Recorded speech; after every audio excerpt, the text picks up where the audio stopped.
La chronique éducation canine avec Michel Lacasse, une présentation de l'animalerie Jocazo du 236 Notre-Dame-Maniwaki, où l'on retrouve des produits de qualité qui combleront vos animaux de compagnie. 449-1738. Dans l'émission Anne le matin, Anne-Étienne vous présente maintenant sa chronique du jour. Une chronique que j'aime beaucoup, Michel Lacasse, intervenant en éducation canine, qui a sa compagnie qui s'appelle... Comment s'appelle ta compagnie déjà, Michel? Éducation canine, les quatre pattes. Ah, ben oui, facile à retenir, les quatre pattes. Et les quatre pattes, ils aiment ça se promener, hein? Oui, absolument. Aujourd'hui, par contre, là, de la pluie, donc, les chiens risquent d'être plutôt à la maison, hein? Oui, c'est vrai. Alors, on les fait travailler dans leur tête, on s'amuse avec eux, et bien entendu, si on a un tapis roulant, on met les pitous dessus. En général, les chiens adorent ça, le tapis roulant. Oui, je vois ça à l'occasion de la télévision, j'y trouve bon. C'est une bonne idée. Et ça vaut même la peine de s'acheter un tapis roulant pour le chien. En plein ça, puis pour soi-même aussi. Absolument. Hey, on parle des bons et mauvais côtés des parcs à chiens. Michel, ce matin, nous, dans notre coin, on n'a pas vraiment de parc à chiens établi pour que les chiens puissent courir comme ils veulent, mais sauf qu'on est en pleine nature et on peut se promener pas mal, mais ça existe et c'est très populaire ailleurs. Oui, très populaire. Nombreux sont les parcs à chiens d'ailleurs au Québec. Il y en a plusieurs dizaines. Et si j'ai choisi de parler de ça cette semaine, c'est parce que le printemps est justement arrivé et que les gens, avec leurs chiens, vont fréquenter en très grand nombre ces endroits-là jusqu'à l'automne. C'est toujours comme ça. C'est vraiment très populaire et je te dirais qu'ici, on a de superbes parcs à chiens dans certaines régions là, qui nous donnent vraiment le goût d'y aller, surtout lorsqu'il fait beau et chaud. Hein? Pour commencer, je vais dire que ça a de très bons côtés. On travaille tous très fort, on est tous très occupés et on n'a pas toujours le temps de fournir à nos chiens l'activité dont ils ont besoin pour maintenir un bon équilibre physique et mental. Et dans les parcs à chiens, ils peuvent interagir avec d'autres chiens, d'autres congénères et se dépenser au gros maximum. C'est quelque chose d'important qui peut avoir des conséquences positives sur certains comportements qui nous ennuient. Et ça, c'est sans oublier que chez les chiots, ça leur donne la chance de socialiser, de développer des moyens de communication avec des adultes qui sont équilibrés. Ça peut même venir diminuer le risque de conflit plus tard. Donc, il y a quand même des avantages importants à considérer et il y a même des propriétaires, Anne, qui, en allant au parc à chiens, se sentent un petit peu moins coupables d'avoir laissé leur chien à la maison toute la journée. J'imagine que oui, hein? Ah oui, alors ça fait même du bien aux gens. Le moins bon côté des choses, des parcs à chiens, c'est qu'on y voit parfois des chiens qui sont agressifs, un petit peu trop énervés et qui ne respectent pas les signaux que leur lancent les autres chiens.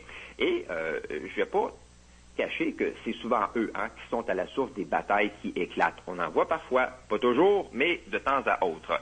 Il y a un chien là, qui va provoquer ceux qui sont avec lui et c'est pas long que ça finit par dégénérer. On assiste à une bagarre. Ça m'est arrivé à quelques reprises d'ailleurs d'être témoin de ça. Et à chaque fois, je me suis demandé pourquoi ceux qui avaient un chien comme ça continuaient d'aller au parc à chiens. Si on sait que notre animal est agressif, là, on s'abstient et on contacte un éducateur canin compétent pour régler le problème. Ensuite, si ça va mieux, on retourne. Mais seulement si ça va mieux, parce que je dois dire que nos 2 morsures peuvent avoir des conséquences marquantes chez le chien normal. Donc, on s'organise pour être responsable finalement. La bonne chose dans tout ça, c'est qu'on peut agir de façon proactive pour ne pas que notre pitou se retrouve dans une situation malheureuse. Et comment on fait ça? On observe les chiens qui sont dans l'enclos. D'ailleurs, une chose intéressante à souligner et très importante, lorsqu'on va dans ce type d'endroit-là, on doit toujours garder un œil sur ce qui se passe sur le grand terrain de jeu. On peut parler avec les gens qui sont avec nous, sauf que c'est pas un Tim Horton. Et ce que je veux dire par là, c'est qu'on ne va pas au parc canin dans le but de jaser tout en ne surveillant pas notre chien. Parce que superviser. C'est ça. Puis il n'y a pas un risque de maladie là s'il n'y a pas des batailles entre les chiens, etc. Écoute, je suis pas vétérinaire, mais on doit faire vacciner notre chien et voir aussi à ce qu'il soit traité contre les parasites. Je sais qu'il y a des gens qui ne sont pas pour la vaccination, mais il faut se dire qu'il y a toujours un risque dans les parcs à chiens. C'est un petit peu comme si l'humain non vacciné allait à la piscine publique. Il y a des virus, des parasites et ainsi de suite. Donc, on doit toujours craindre la transmission d'agents de maladies. Et est-ce qu'on doit pour autant éviter les parcs canins? Non, mais on peut toutefois s'asseoir avec un représentant de la ville et peut-être lui proposer de former une espèce de comité responsable composé par les utilisateurs. Et on pourrait penser même à un comité qui aurait pour mandat de voir à la sécurité des animaux et aussi des humains qui pourraient s'organiser pour que les règlements soient affichés et respectés. Je crois que ce serait avantageux et qu'il y aurait des dizaines de personnes intéressées. Donc, les parcs à chiens, on y va.